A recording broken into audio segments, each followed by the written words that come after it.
धन्यवाद सभापति महोदय। मैं आपका विशेष धन्यवाद देता हूं कि आपने मुझे बजट पर बोलने का अवसर दिया है। मैं अपने सभी साथी जो विपक्ष के बोले हैं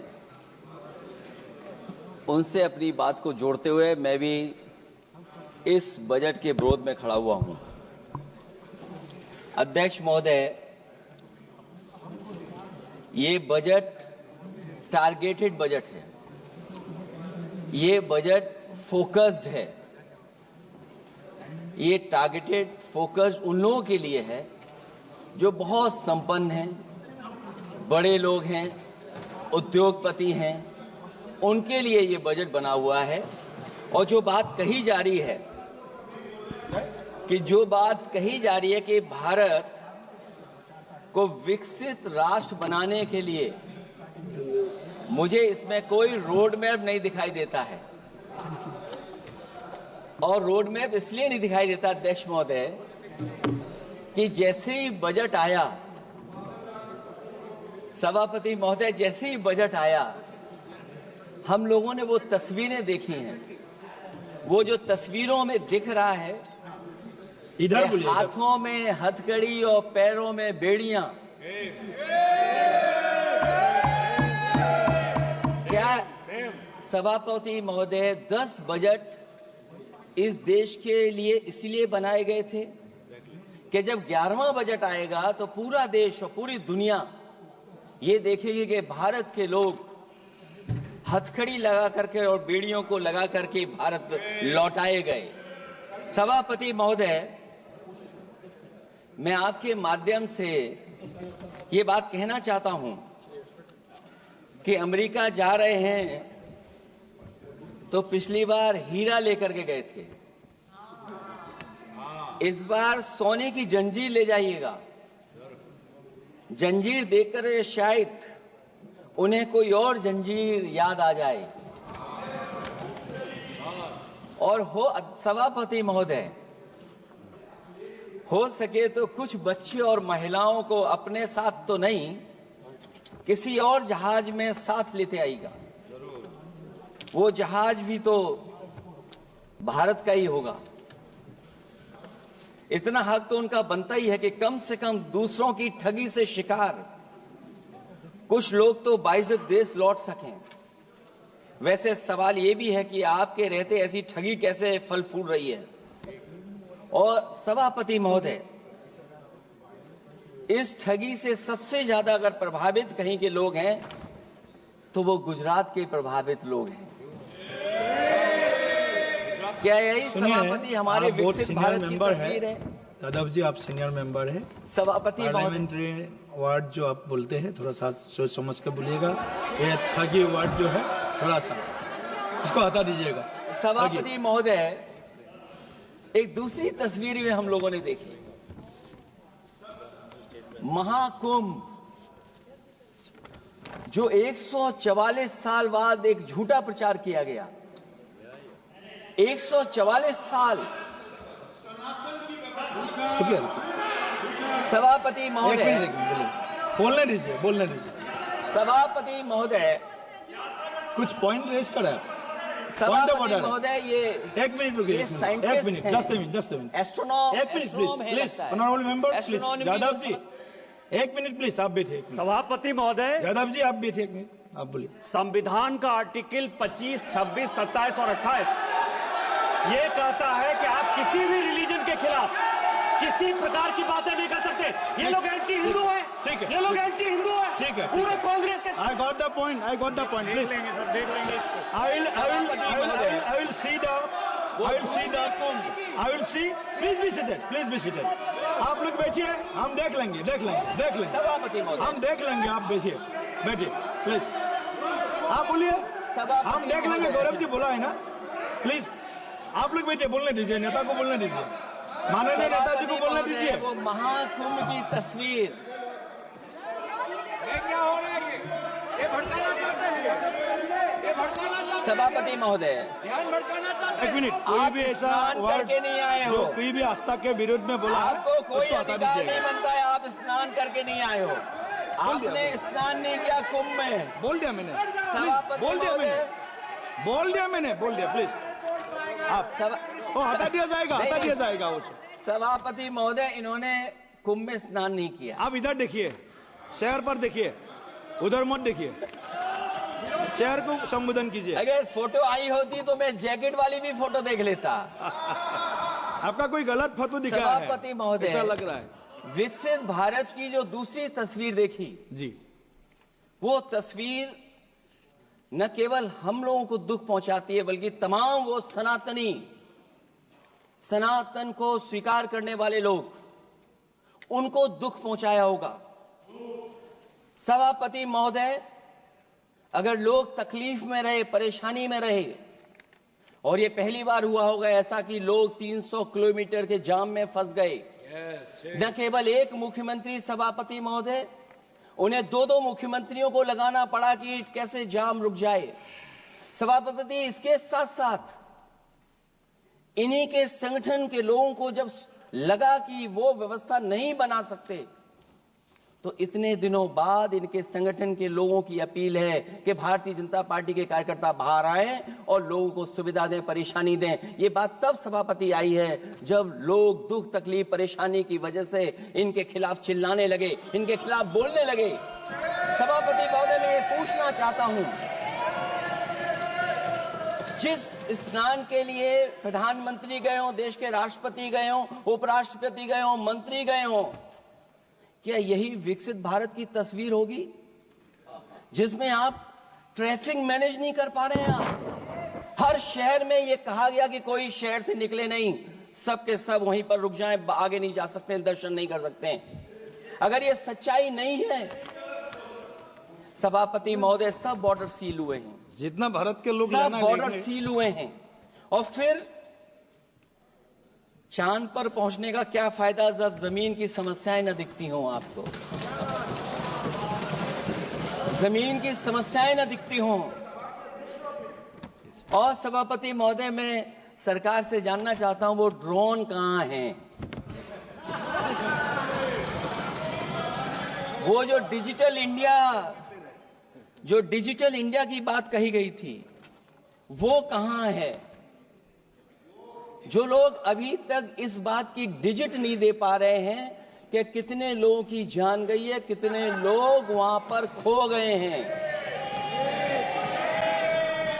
सभापति महोदय, इधर विज्ञापन और कार्टूनों की बड़ी चर्चा हो रही थी। मुझे याद है कि एक दिन मैंने अखबार देखा, अंग्रेजी अखबार, और मैं समझता हूं ये माननीय सदस्य जितने लोग रहे होंगे उन्होंने वो अखबार जरूर देखा होगा, न्यूज़पेपर, और उसके फ्रंट पेज पर एक विज्ञापन था, और उस विज्ञापन की जो तस्वीर थी उसमें एक जानवर, मुझे पहचान में नहीं आ रहा, वो शायद गधा रहा होगा, वो जेल के अंदर है। मेरा मन नहीं माना, मैंने उसी दिन सरकार को जगाने के लिए लिखा, और मैं आज सभापति महोदय सरकार के माध्यम से जानना चाहता हूं कि डिजिटल इंडिया करते करते साइबर क्राइम, साइबर लूट और डिजिटल अरेस्ट कितना बढ़ गया है। और जो विज्ञापन दिया था, इस जानकारी के बाद वो विज्ञापन दोबारा अखबार में नहीं आया। वो विज्ञापन की तस्वीर मैं नहीं दिखा सकता हूं, मैं समझता हूं माननीय मंत्री जी उस विज्ञापन को जानते होंगे और देखा होगा उन्होंने। जो विज्ञापन दिया, जनता का भारतीय रिजर्व बैंक से यह सवाल है कि वो अपने ऐसे विज्ञापनों में किसको चित्रित कर रहे हैं और क्यों, और वो कहां से आया है? क्या यह कोई प्रतीकात्मक चित्रण है? यदि हां, तो वो जानवर किसका प्रतीक है? क्या उस सिस्टम का जिसके कंधे पर स्वच्छ और सुरक्षित बैंकिंग की नैतिक जिम्मेदारी है, या उस मंत्रालय का जिसको सुरक्षित बैंकिंग का दायित्व निभाना चाहिए? अगर ये चित्रण जनता को दिखाना चाह रहा है कि ये बहुत ही अनैतिक भी है, जनता इसके लिए मानहानि का दावा भी कर सकती है। अगर आरबीआई यही दिखाना चाह रहा है, तो आप अपने खाता धारकों के प्रति बैंक का ऐसा नकारात्मक रवैया न केवल आपत्तिजनक है, बल्कि घोर निंदनीय भी है। आरबीआई ऐसे विज्ञापनों से नहीं बल्कि अपने सिस्टम को चुस्त दुरुस्त करके वह जनता में बैंकिंग साक्षरता और बैंकिंग सजगता जागरूकता अभियान चलाकर जनता को सचेत और सावधान करें। उसी के बाद मैं समझता हूं जब भी हम लोग मोबाइल खोलते हैं कोई ना कोई आवाज सुनाई देती है उसके अंदर। क्या सभापति महोदय डिजिटल अरेस्ट के माध्यम से लाखों लाख रुपया नहीं लूटा जा रहा है? आखिरकार उसके लिए जिम्मेदार कौन है? कौन जिम्मेदार है उसके लिए? जो बजट दिया है, जो बजट में बातें निकल करके आ रही हैं, बजट में पीडीए के उत्थान के लिए कुछ भी नहीं है सभापति महोदय। और जो लोग अपनी जीडीपी की न जाने कितनी कहानियां बताते थे, आज वो जीडीपी रेट क्यों कम होता चला जा रहा है? क्यों जीडीपी 6.4% के आसपास पहुंच गई है? न केवल जीडीपी बल्कि आज अगर हम 87 रुपए लेकर के ही $1 ले सकते हैं। कभी डॉलर को नीचे गिरने की कहानी कहीं किसी से जोड़ दी गई थी। आज सोचिए कितने रुपए हम इकट्ठे करते हैं तब जाकर के हमें $1 मिलता है। क्या सरकार के पास इसका कोई जवाब है? इस ग्रोथ रेट के कम होने का कारण जो सभापति महोदय मुझे समझ में आता है वो इन्वेस्टमेंट की कमी और कंजप्शन की कमी है। ये देश की आर्थिक विकास की स्थिति पर प्रश्न चिन्ह लगाता है। और यही नहीं, सभापति महोदय जो भेदभाव बढ़ता चला जा रहा है, जो खाई पैदा होती जा रही है, इन्हीं के आंकड़े बताते हैं कि खाई कितनी है। मुट्ठी भर लोगों के पास पूरे देश की संपदा पहुंच गई। जो ज्यादा लोग हैं वो गरीब हैं। उनके जीवन यापन के लिए 80 करोड़ लोगों को आपको राशन बांटना पड़ रहा है। क्या यही विकसित भारत की तस्वीर है? और फिर दुनिया में हम पर कैपिटा इनकम में कहां खड़े हैं? अगर हम केवल सरकार से सभापति महोदय आपके माध्यम से जानना चाहें कि जिन परिवारों को आप राशन दे रहे हैं उन परिवारों की पर कैपिटा इनकम क्या है? और अगर विकसित भारत की तस्वीर लेकर के ये सरकार चलना चाहती है तो कम से कम सरकार की सभापति महोदय जिम्मेदारी बनती है कि जो 80 करोड़ लोग राशन पा रहे हैं उनके आपकी पर कैपिटा इनकम क्या है। एक बहुत प्रिय काम सरकार का है, इतना प्रिय है कि उसका नाम बदल करके इज्जत घर कर दिया गया। मुझे याद है कि एक छत्तीसगढ़ में बुजुर्ग मां जिसने बकरी बेच करके अपना शौचालय बनाया था, और बकरी बेचने के बाद शौचालय जब बनाया तो देश के प्रधानमंत्री जी ने उनका सम्मान किया। आखिरकार सवाल यह है कि बकरी उसे क्यों बेचनी पड़ गई? इसका मतलब यह है कि आपकी जो बनाई हुई स्कीम वो जमीन पर नहीं पहुंच रही है, उसके लिए पर्याप्त पैसा नहीं पहुंच पा रहा है। आखिरकार पैसा क्यों नहीं पहुंचा, ये तो सरकार की जिम्मेदारी है। और फिर सभापति महोदय जो शौचालय बनाए हैं उनमें पानी किसी में नहीं पहुंचता। क्या यही विकसित भारत की तस्वीर बनेगी? वैसे तो सभापति महोदय हम लोग डबल इंजन बहुत सुनते थे, और अब इस बजट में 2 इंजन और बढ़ गए हैं। सभापति महोदय ये 4 इंजन वाला है बजट। 4 इंजन। लगता तो ऐसा है कि ये एक के बाद एक इंजन खराब हो गया होगा, इसीलिए इन्हें 4 इंजन लगाने पड़े हैं। ये जनता को धोखा दे रहे हैं 4 इंजन की बात कर करके। क्योंकि जब उत्तर प्रदेश को देखते हैं तो वहां पर जो डबल इंजन की सरकार चल रही है वो डबल ब्लंडर कर रही है। उनके डबल ब्लंडर देखने को मिलने हमें। और अगर ये 4 इंजन की सरकार है, जो सबसे पहला इंजन है सभापति महोदय वो हमारे किसान और कृषि का है। 10 साल गुजरने के बाद भी और इतने बजट आने के बाद भी आज तक किसानों की आय दोगुनी नहीं हुई। ये हमारे तमाम माननीय सदस्य समय समय पर अपने क्षेत्र की जो समस्या है फसल को लेकर के सवाल खड़ा करते हैं। कई किसान नेता आंदोलन कर रहे हैं, अभी भी आंदोलन चल रहा है। सभापति महोदय, इस सरकार के पास जो विकसित भारत का सपना दिखा रही है, अभी तक किसान की आय दोगुनी कैसे हो उसका कोई रोड मैप नहीं है इनके पास। अगर कोई रोड मैप रहा हो तो बता दें हमें। और फिर एमएसपी की कानूनी गारंटी, सभापति महोदय, हजारों किसानों की जान चली गई कि एमएसपी को कानूनी गारंटी मिले, लेकिन आज भी वो गारंटी नहीं मिल पा रही है। क्या यही हमारा विकसित भारत होगा जिसमें किसान को एमएसपी नहीं मिलेगी, उसकी कोई गारंटी नहीं है? जो किसान की आय दोगुनी का सपना ले रहे थे, उन्होंने स्वामीनाथन जी को भारत रत्न तो दे दिया, लेकिन उनके कही हुई बातों को अभी तक नहीं पहुंचा पा रहे हैं। जो फसलें दलहन तिलहन बढ़ावा देने के लिए जो मिशन की घोषणा की गई थी, वो क्या मिशन अभी पूरा हुआ है? क्योंकि अभी तक हम लोग तिलहन इंपोर्ट कर रहे हैं। दलहन तिलहन के बारे में पहले बजट से कहा जा रहा है, अध्यक्ष महोदय, आज भी हम लोगों को इंपोर्ट करना पड़ रहा है। और उसका परिणाम यह है कि हम अपने किसानों को जो लाभ देना चाहते हैं वो नहीं लाभ दे पा रहे हैं। प्रधानमंत्री धन धान कृषि योजना 100 पिछड़े जिलों के लिए घोषित हुई है, लेकिन इसके लिए कोई बजट नहीं दिया गया है। फल और सब्जी का उत्पादन को बढ़ावा देने के लिए भविष्य में योजना बनाई जाएगी। यही 4 इंजन की बजट है कि फल और सब्जी के लिए बाद में बजट बनाया जाएगा, बाद में बजट घोषित होगी, पॉलिसी क्या होगी वो बाद में तय होगा। कृषि क्षेत्र में रिसर्च और डेवलपमेंट के लिए अधिक धन की आवश्यकता है, शायद इस बजट में अध्यक्ष महोदय वो नहीं दिखाई दे रहा है।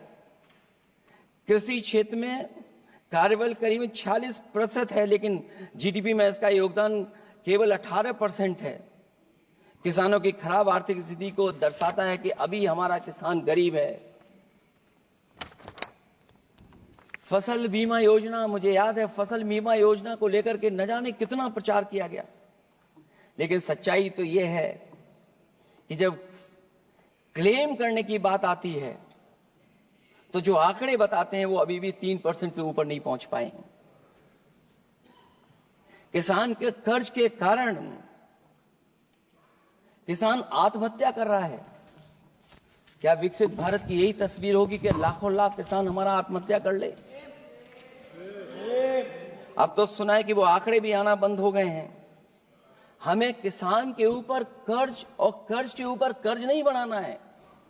जिस तरीके से आप बड़े बड़े उद्योगपतियों का ध्यान रखते हैं कि उनका समय समय पर कर्ज माफ करते हैं, मुझे पूरा भरोसा है कि हमारे देश के किसानों का भी कर्ज माफ होना चाहिए, उनको कर्ज से मुक्ति दिलाना चाहिए। अगर क्लाइमेट चेंज की बात होगी तो सबसे पहले असर अगर किसी पे पड़ेगा तो सबसे पहले प्रभावित अगर कोई होगा तो हमारा किसान प्रभावित होगा। उसके लिए क्या आपके पास रोड मैप है? हमारे माननीय सदस्यों ने बहुतों ने कहा है जीएसटी को लेकर के न जाने क्या क्या सरकार बनाती है और जीएसटी से लगातार व्यापारियों को उलझा रही है। जब तक जीएसटी के बारे में व्यापारी समझ पाता है तब तक जीएसटी को बदल देते हैं, तरीका बदल देते हैं। अभी भी किसानों के जितने भी इक्विपमेंट हैं उनमें 18-12% जीएसटी लिया जा रहा है। कम से कम अगर विकसित भारत का सपना ये सरकार देख रही है तो सभी के सभी एग्रीकल्चर इक्विपमेंट जो हमारा किसान इस्तेमाल करता है उसमें 0 जीएसटी होनी चाहिए। मैन्युफैक्चरिंग सेक्टर को बढ़ावा देने के लिए और कई योजनाएं सरकार लाई है। भंडारण की सुविधा किसको मिल रही है? सभापति महोदय, भंडारण को लेकर के भी सरकार का कोई रोड मैप जरूर होना चाहिए। ये कैसी अर्थव्यवस्था है अध्यक्ष महोदय, जहां पर अर्थव्यवस्था को तो हम तीसरे नंबर पे पहुंचा रहे हैं, लेकिन नौकरी और रोजगार उसके पास नहीं है। ग्रोथ है, ग्रोथ बताना चाहते हैं, लेकिन रोजगार और नौकरी नहीं है। जो इनके मैन्युफैक्चरिंग के तमाम मिशन थे, नेशनल मैन्युफैक्चरिंग मिशन, जब तक इन्वेस्टमेंट का वातावरण नहीं सुधरेगा तब तक इन्वेस्टमेंट नहीं हो सकता। हमारा नेशनल मैन्युफैक्चरिंग मिशन आगे नहीं बढ़ सकता। दूसरा इंजन इन्होंने बताया एमएसएमई, और एमएसएमई को लेकर के बहुत चिंता व्यक्त की। बजट भाषण में एमएसएमई सेक्टर को विकास का द्वितीय इंजन बताया गया, जो सही है, परंतु एमएसएमई के विकास के लिए बजट में कोई विशेष व्यवस्था नहीं की गई है। भारत में एमएसएमई के क्षेत्र में 11 करोड़ लोगों को रोजगार प्रदान 11 करोड़ लोगों को रोजगार प्रदान करता है, और इसमें सबसे ज्यादा रोजगार मिलता है जो कि हमारी माइक्रो यूनिट्स हैं, उनके लिए कोई योजना नहीं है।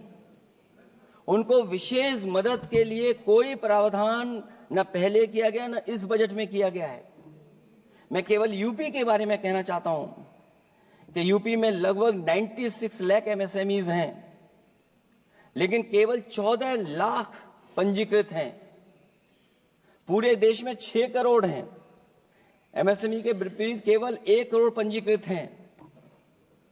अध्यक्ष महोदय, अगर 96 लाख एमएसएमईज हैं केवल यूपी में, 6 करोड़ पूरे देश में हैं, और पंजीकृत केवल 14 लाख और 1 करोड़ हैं, तो इसका मतलब यह है कि ज्यादातर एमएसएमई सेक्टर को सरकारी योजनाओं का कोई लाभ नहीं पहुंच पा रहा है। मुझे उम्मीद है कि एमएसएमई को लाभ पहुंचाने के लिए सरकार जागरूक होगी और अपनी डबल इंजन सरकारें जहां जहां चल रही हैं उनको जगाने का भी काम करेंगे। अध्यक्ष महोदय, एक समय ऐसा भी था जब लोग बजट के आने पर खुश होते थे, क्योंकि बजट नई उम्मीद जगाता था, देश और जनता को आगे की ओर ले जाता था। लेकिन भाजपा सरकार के बजट में न देश के विकास के लिए कुछ होता है, न जनता की तरक्की के लिए।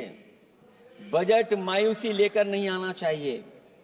बजट देश का आर्थिक मानचित्र होता है।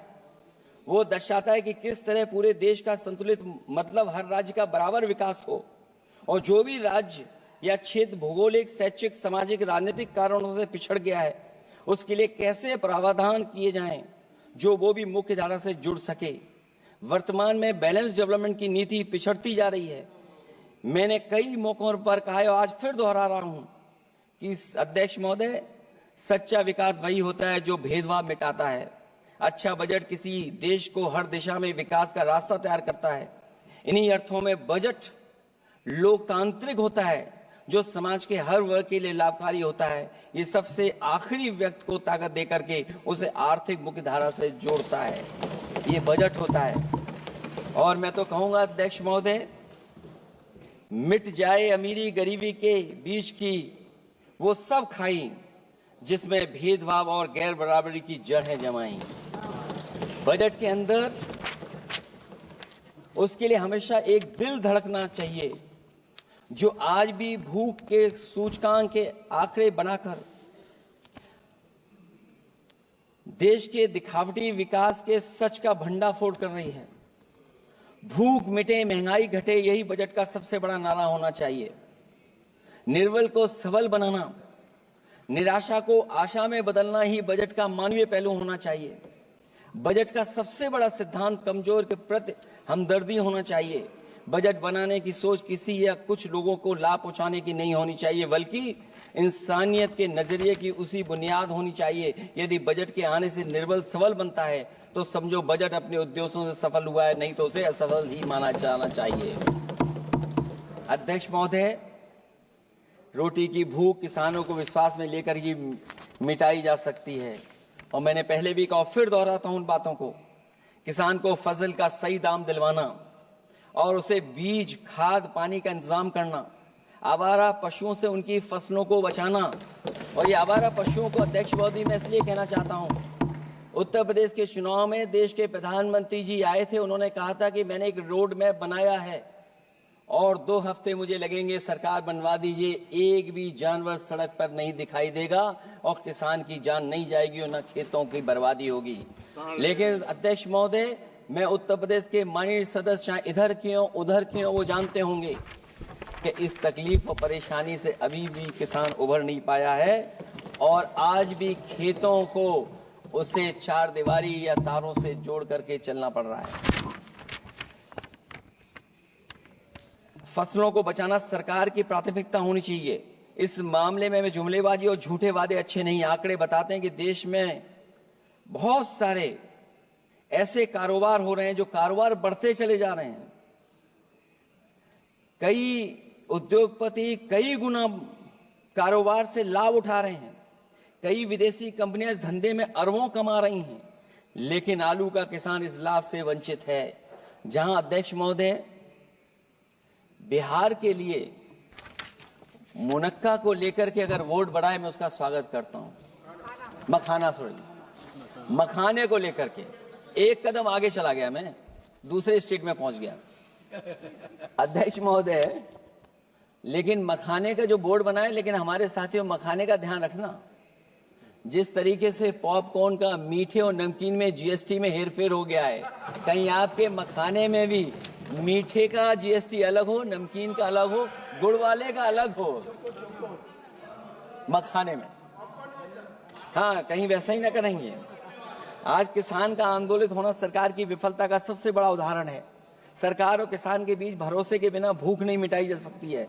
समय पर बीज खाद को मिलना, कृषि ऋणों को माफ होना, एमएसपी दिलवाना सरकार का दायित्व है। वो इससे बच नहीं सकती। किसानों के हिस्से में काले कानून नहीं, सतरंगी भविष्य आना चाहिए और ये सरकार काले कानून ला करके हमारे किसानों को अपमानित करना चाहती है। वहीं अध्यक्ष महोदय, हमारे मानव संसाधन के लिए स्वास्थ्य एक बड़ी चुनौती है। चिकित्सा स्वास्थ्य में सुधार होना बेहद जरूरी है। आज के समय की सबसे बड़ी जरूरत है कि हर शरीर को पोषक आहार मिल सके, कार्य की दशाएं अच्छी हों, वर्क लाइफ बैलेंस सही हो, जिससे मानसिक रूप से भी लोग स्वस्थ रहें। इसके अलावा पर्यावरण को भी अब स्वास्थ्य के बड़े कारक के रूप में लेना होगा। एनवायरनमेंट को हेल्थ फैक्टर के रूप में देखना होगा। हर तरह के प्रदूषण को रोकना होगा, हरियाली बढ़ानी होगी। साथ ही एक बात और अहम है, और वह है हर तरफ नकारात्मकता, नफरत का प्रचार। इससे इंसान के अंदर निगेटिविटी आती है, आपस का विश्वास और सौहार्द टूटता है। इसके परिणाम स्वरूप इमोशनल सपोर्ट सिस्टम फेल होने लगता है। फेक न्यूज लोगों को मानसिक रूप से धीरे धीरे बीमार बना रही है। इसे हर हाल में रोकना होगा। और अध्यक्ष महोदय, इसमें विपक्ष से ज्यादा सरकार की जिम्मेदारी है, क्योंकि कई मौकों पर हम लोग देखते हैं कि सरकार जितना अपने आप का प्रचार करना चाहती है, उससे ज्यादा दूसरों को कैसे बदनाम किया जाए उसके लिए प्रचार करती है। ये शायद सरकार की जिम्मेदारी बड़ी बनती है। इससे देश के मानव संसाधन में जो जानबूझ करके आपसी अविश्वास बढ़ाया जा रहा है और समाज में सौहार्द को भी जानबूझ करके घटाया जा रहा है, जिससे कुछ लोग अपनी सियासी रोटियां सेक सकें, इसके लिए सख्त कानून लाना चाहिए। अध्यक्ष महोदय, एक तरफ सरकार लोगों को सही इलाज नहीं दे पा रही है, दूसरे जीवन और स्वास्थ्य बीमा पर भी टैक्स लग रहा है। सरकार मुनाफा कमाने के लिए नहीं बनती है, बल्कि जनता के कल्याण के लिए बनती है। ये बात कुछ लोगों को याद रखनी चाहिए। अगर आप अध्यक्ष महोदय, अगर काम है भी तो सही दाम नहीं मिल रहा है। ये बात अगर एक पढ़े लिखे युवा के लिए सही है, तो एक मजदूर के लिए भी दिन भर कमर तोड़ मेहनत तो करता है, लेकिन उतना पैसा मजदूरी में नहीं पाता है कि अपनों का अपना पेट भर सके। आज जबकि देश की अधिकांश आबादी युवा है, ऊर्जा से भरी हुई है, कुछ करना चाहती है, ऐसे में सरकार को सिर्फ ये करना है कि वो देश के कारोबारी वातावरण और व्यावसायिक व्यवस्था का निर्माण करे, लोगों के टैलेंट को पहचाने, उसकी सच में स्किल मैपिंग करे, जिससे युवा को प्रतिभाओं के अनुसार उसको काम रोजगार मिल सके, जिससे युवाओं को देश के निर्माण में अपना योगदान करने का मौका मिले। अध्यक्ष महोदय, जब से ये सरकार बनी है, महंगाई बढ़ती चली जा रही है। महंगाई कहां पहुंच गई है सरकार को बेहतर पता है, आकलन है उनको। इसलिए अध्यक्ष महोदय, महंगाई एक ऐसी समस्या बनकर उभरी है जिसने हर कौर को भारी बना दिया है। जिस तरह सत्ता में बैठे हुए लोग राजनीतिक चंदे के नाम पर कंपनियों से उगाही कर रहे हैं, दरअसल वो भी दामों के बढ़ने का एक बहुत बड़ा कारण है। सरकार ने मुनाफाखोरी की लगाम खोल दी है और मुनाफाखोरों को छुट्टा बैल हो गए हैं। आजाद भारत के इतिहास में भी नोटबंदी और जीएसटी दो सबसे बड़े आर्थिक सुधार हैं, सुधार नहीं बल्कि सबसे बड़े आर्थिक विकार बनकर के उभरे हैं। और अध्यक्ष महोदय, मैं याद दिलाना चाहता हूं, नोटबंदी के समय पर बैंक की लाइन में एक मां लगी थी गर्भवती, जो बच्चा जन्म लिया उसका नाम हम लोगों ने खजांची रखा है। अब वो काफी बड़ा हो गया है, साइकिल भी चला लेता है। अध्यक्ष महोदय, मैं कहूंगा सरकार से कम उसको ही गोद ले लें आप। अध्यक्ष महोदय, मैं चाहूंगा कि आप उसको गोद ले लीजिए। नाम जब आप गोद ले लेंगे तो नाम भी आप अपने हिसाब से रख पाएंगे।